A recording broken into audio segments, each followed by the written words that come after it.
There's something really special about this island and the vibe of the people that live here, and as well as the expats that are all drawn here, and the whole fitness martial arts community here is just such a warm and welcoming place that it's not that I've lost the travel bug, but I've slowed down a little bit, and I'm not as seeky as I was before, because I do have a place that I feel really comfortable.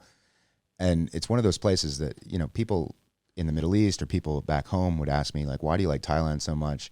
You know, are you, I don't know if you could say this on a podcast, are you a sex pest? Or, you know, why are you going to Southeast Asia? Like, are you, you know, one of those creepy old men? I mean, I'm getting old, but they kind of have this perception of Phuket being Patong and Bangla Road.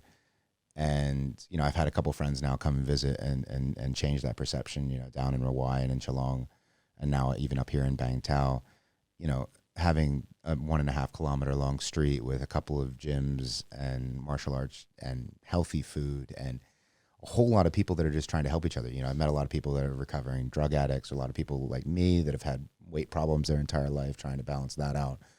And everybody's really supportive, really friendly, and you've got beautiful weather, beaches, you know, 10-minute scooter ride away. Well, so that's the thing. Let's not boost up Phuket. I know you have businesses to run here, so you want traffic.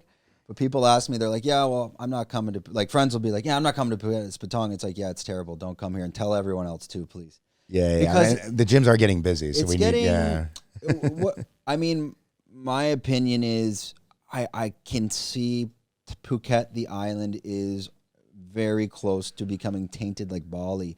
It's not that it's a bad thing, it's more of an issue with the traffic, meaning, like, I'm assuming you've been to Bali. Yeah. Okay. I mean, but so, like Canggu it's a similar vibe. Canggu's great, but then it's very difficult to go Canggu, Seminyak, Kuta. Yeah. I was in Bali 2008 or 9, and you could just go anywhere. I feel Phuket's going to become that, where like you have Bang Tao, and even to get to Kamala is like, you're going to think about it like, shit, do I have 40 minutes? Maybe it's bumper, because Bali's bumper to bumper motorbike traffic. And places like Chalong, when you're there and maybe coming to Bang Tao, if this becomes bumper to bumper motorbike, then when you want to travel the island, you really start to think twice.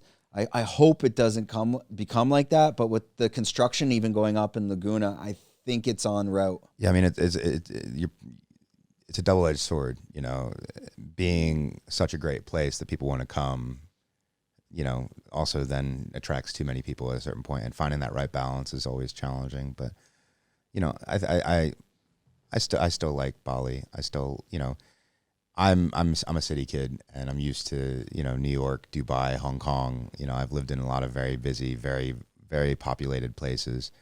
So this still feels a little laid back to me, even with the traffic. But yeah, I can understand that hesitation to shout at the rooftops, "Hey, come here," when it's already a little bit crowded. Yeah, it's just going to get bigger and bigger, especially these places like Bang Tao. Bang Tao 7 years ago, there's really nothing here.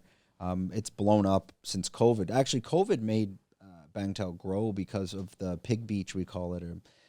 There was just tiki huts there, and now you've got like Maya and beach clubs and beach restaurants. It's all blown up, and I don't think anything like that even exists in all of Thailand. There's no one spot, I think, in all of Thailand like Bang Tao Beach, and hopefully that survives as well. Yeah, I mean, I've only been exposed to it, you know, since the boys moved up from Tiger, and you know, it's epic. Obviously, I've got the businesses down in the south, so I stay down in the south. But yeah, I'd love to come up here more often. Before COVID, I didn't really know much about anything north of like Cafe Del Mar. That was about as far as it's far. You need your passport sometimes to come up here, right? I mean, how long did it take you today? 40 minutes? 50 minutes, yeah. Yeah, it's just certain times it changes. Like I was there on the weekend at Phuket Fight Club for the CrossFit thing. Yeah, it took about 50 minutes. Yeah, I mean, in a car it's brutal. Scooters you can still. Were you on the motorbike? Oh yeah, zip in and out. Like, and I'm not patient enough to drive a car in this place. Yeah. I'd rather get soaking wet and weave in and out of traffic than just be stuck, you know. Yeah, it's even like we'll take the car going to the like Boat Avenue area, and even right now it's bumper to bumper for like 40 minutes just because of the traffic lights and what it gets all backed up. If you enjoyed this content, we're doing 5 clips like this a week. If you want to watch the full podcast, click here.